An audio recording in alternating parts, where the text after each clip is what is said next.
As one. That's what we need to be. We need to be as one.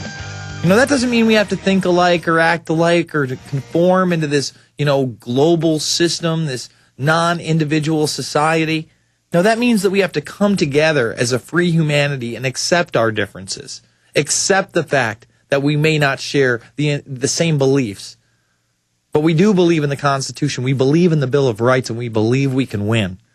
1-800-833-6354 to let your senators know this is not acceptable. We will not be paying a tax on every single thing we do. We will not let the government come in and regulate our entire lives.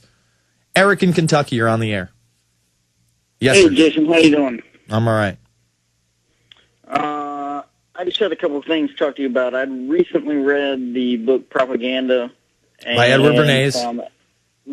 I found that very interesting. It's mind-blowing. Forget about interesting, man. It's mind-blowing. It literally lays out social engineering and manipulation on a global scale. Go ahead. It's interesting to the point where, to find out why people buy the things that they do, why people are so infatuated with, the kind of wheels, the kind of rims that go on their car and that kind of stuff. With diamonds and rims and grills and T-shirts and shoes and hairstyles, it's all manipulation. When Alex Jones is telling you... they can figure out that, hey, maybe this isn't the kind of stuff that's really important. Sir, people don't read anymore. Books are a thing of the past. It's 1984, baby. True. I wish. You know what? I'm trying to have a section of Bernays in my film. I don't know if it's going to make it or not. I wanted a small section on Mind Control as well. I don't know if that's going to make it or not. But I don't want to look beyond Invisible Empire. But my next film, God willing, is Mind Control. I don't believe that he was completely evil in his intentions. No, he's proud of it. The American public. Listen, Bernays is proud of it, but then he sits there and, there's tape of him out there bragging about how he got the other half of the population to smoke, women to smoke cigarettes because it was cool and hip, because he made it cool and hip. Look into it. I thank you for the call, Eric. Lenny in New York. Lenny, you're on the line. I got to jump. I'm trying to go through all three. Lenny.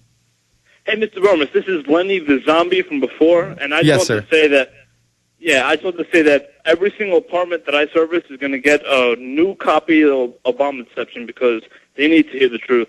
All right, brother. Hey, I'm sorry Jones was so tough on you earlier. He was fired up, and I understand where you're coming from, but I hope you understand where we're coming from too, man. A lot of people are going to lose their jobs, and these are going to be the only jobs on this smart grid, through this GIVE Act, through AmeriCorps, and that's what's scary. And, sir, I hope you do take this opportunity to educate others. I got to jump. I only got 90 seconds. I want to take this last caller. Lenny already came in. Let's go to Joseph in Texas. Joseph, final caller. Yeah, I'll try to make this quick. I pass out new DVDs now, and I'm doing that on a regular basis, and I'm coming out with a documentary, hopefully, or trying to by the end of summer. But I want to give a quick warning for, I guess, the Christians and other listeners. A lot of people think we shouldn't, do anything about the New World Order, that it's just going to take place. But, our civil liberties are being stripped away one by one. One by one they're being taken out. And so just kind of a warning for those who think we don't have to worry about it because this rapture thing is going to take place and, take care of everything. If we don't do something now and try to stop this New World Order, then our First Amendment and our freedom to assemble is going to be taken away. And even if you really believe that you have no chance, don't you want to be on the side of good? Don't you want to stand up for free humanity? Don't you want to do what's right in your heart? Exactly. As a Christian, you're supposed to. Listen. And so for those who aren't boneheads that aren't listening, we're supposed to, No, we're supposed to stand up. It's built in our DNA. It's built in our souls, our hearts.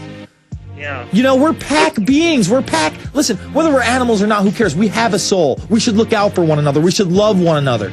And these bills aren't about loving one another. They're about taking control and totally eviscerating individual human freedoms. It's over unless we do something now, folks. Thank you all.